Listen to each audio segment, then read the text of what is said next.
The Queen's speech will see millions of Britons gather around their television sets on Christmas Day.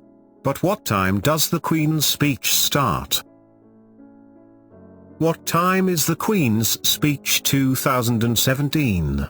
Watching the Queen's speech has been a Christmas tradition in Britain ever since it was first broadcast live on television in 1957. This year, the Queen's Christmas message will air at 3 p.m. and be shown on BBC One, ITV, and Sky One. The 10-minute message will also be broadcast on BBC Radio 4. Those not interested in what the monarch has to say can watch Channel 4's alternative Christmas message, which will air at the same time. What will the Queen say in her Christmas speech? The exact contents of the Queen's speech are kept under wraps until Christmas Day, but there are a number of major world events the royal might choose to discuss.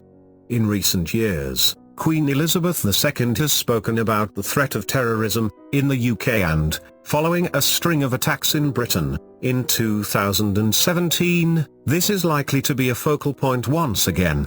Another topic could be the Grenfell fire tragedy, which claimed the lives of 71 people in June. In the aftermath of the fire, the Queen met with survivors and looked visibly moved by the harrowing stories she heard.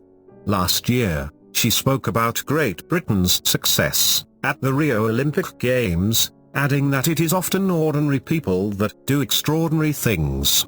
To be inspirational, you don't have to save lives or win medals, she said.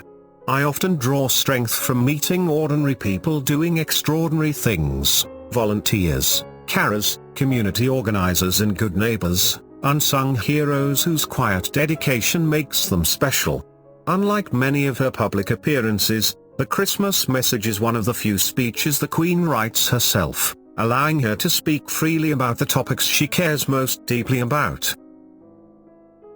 What is the Queen's speech? The head of the British monarchy has broadcast a speech on Christmas Day ever since 1932, when King George V gave a message to inaugurate the BBC World Service. It was initially intended to be a one-off, but proved so popular that the King spoke every festive season until his death 5 years later. There was no Christmas speech in 1936, following the abdication of King Edward VIII, though King George VI resumed the tradition in 1937. Queen Elizabeth II picked up the tradition and has given a speech every year since, apart from in 1969, when she released a written message.